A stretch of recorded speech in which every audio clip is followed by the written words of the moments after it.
Hello student, मैं doctor Durgavati Mishra आज आपको कंप्यूटर के प्रकार की संपूर्ण जानकारी दूंगी। सबसे पहले हम इसकी रूपरेखा जान लें। रूपरेखा में सबसे पहले हमें लिखना है प्रस्तावना। प्रस्तावना के अंतर्गत हम बताएंगे कंप्यूटर का इतिहास, कंप्यूटर का प्रकार और कंप्यूटर का ब्लॉक डायग्राम। अब प्रस्तावना में क्या क्या चीज़ें आएंगी इसको नोट कर लीजिए आप लोग। प्रस्तावना में हम बताएंगे सबसे पहले कि कंप्यूटर का इतिहास, मतलब इसका बैकग्राउंड क्या है, कंप्यूटर कहाँ से शुरू हुआ। तो कंप्यूटर शब्द की उत्पत्ति अंग्रेजी के कंप्यूट शब्द से हुई है, जिसका अर्थ है गणना करना। सन 1939 में हार्वर्ड आइकेन नामक वैज्ञानिक ने कंप्यूटर का आविष्कार किया।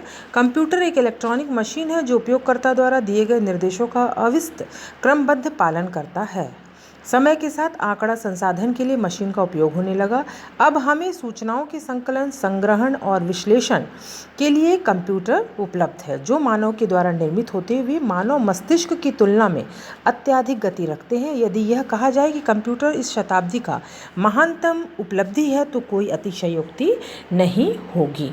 ये बिल्कुल जो चीज़ लिखी है, ये हम इसको रोज़ इस चीज़ को अनुभव करते हैं कि हमें कोई भी काम करना होता है, हमें सबसे पहले हमारे दिमाग में क्या क्लिक करता है कि हम कंप्यूटर पे वर्क कर लेते हैं।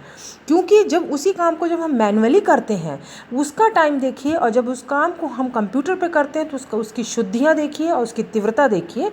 आप देखेंगे कि दोनों में जो टाइम कंज्यूमिंग है, जो प्योरिटी है, एक्यूरेसी है, वो कंप्यूटर की ज़्यादा अच्छी होती है। उसके बाद है कंप्यूटर के इतिहास को सरलतम रूप में जानने के लिए इसे हमने 5 जनरेशन में बांटा है।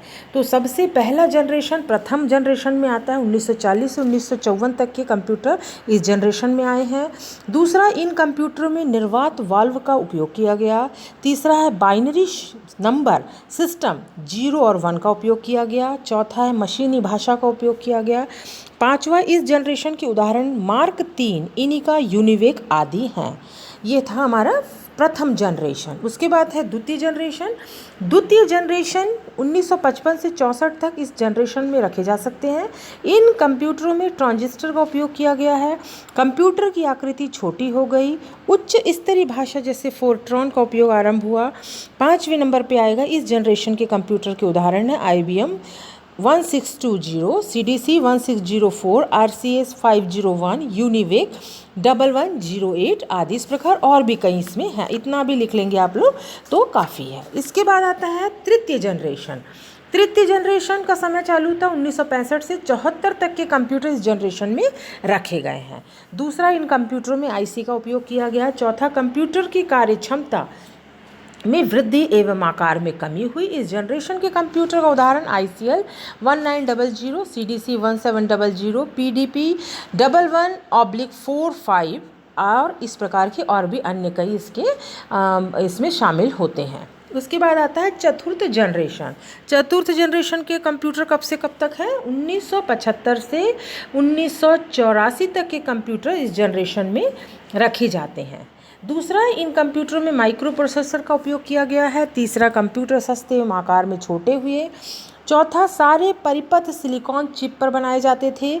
पांचवा, इस जनरेशन के कंप्यूटर के उदाहरण इंटेल 4004, एप्पल सीरीज XZ81 आदि। और 6वें नंबर पे है इसमें माइक्रो इलेक्ट्रॉनिक तकनीक का उपयोग हुआ। इसके बाद आता है 5वां जनरेशन। 5वां जनरेशन कब से है? कंप्यूटर 19वीं शताब्दी के नीचे दशक के बाद उपयोग में लाए जा रहे हैं। मतलब जो चल रहा है 19वीं शताब्दी का, वो सब 5वां जनरेशन है।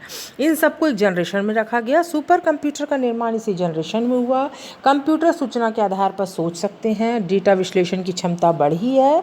वर्तमान में भी इस जनरेशन का कार्य हो रहा है। जो मतलब अभी जो चल रहा है वो अभी सारे कंप्यूटर 5वां जनरेशन में ही आते हैं। तो ये क्लियर हो गया कि कौन, आपको बस एक याद रखना